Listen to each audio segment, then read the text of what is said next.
أقبلت من زينها طاغي حضوره، يا عسى مبروك والمدح يزهاها.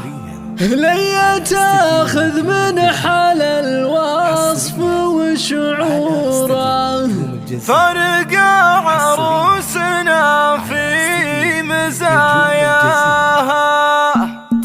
أقبلت من زينها طاغي حضوره، يا عسى مبروك والمدح يزهاها. ليا تاخذ من حال الوصف وشعوره، فارق عروسنا في مزاياها. ليا زادت للحفل والسعد نوره، انتهى للعز والطيب مرضاها. كان خطواتها جات مكسوره، عيون خلق الله بهرها محياها. عيونه ليا وخصلة الشعر منثوره، حيه ليا واسمها الزين سماها. زين طلو قد بالوصف مغموره، ليا محد بالوصايف حلاياها. جميلة بالاخلاق والحسن والصورة، جل شان اللي من الزين سواها. بنت رجل سرت بالطيب مذكوره، في بتال سلم الرجال وحماياها. وامها بفخرها للعز مسرورة، امها مطلق وعسى يطيب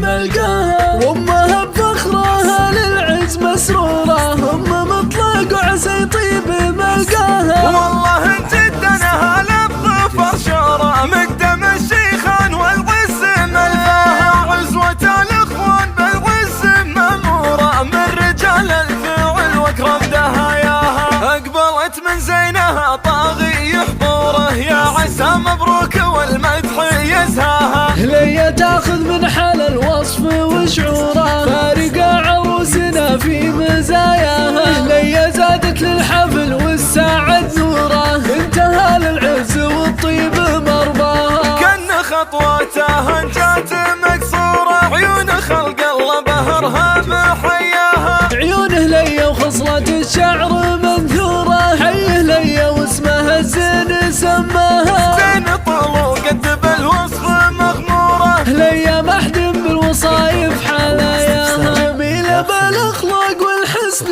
والصورة، جل شان اللي من الزين سواها. بنت رجل سرت بالطيب مذكوره، في بتال سلم الرجال وحماياها. وامها بفخرها للعز مسرورة، امها مطلق وعسى يطيب ملقاها. وامها بفخرها للعز مسرورة، امها مطلق وعسى يطيب ملقاها. والله جد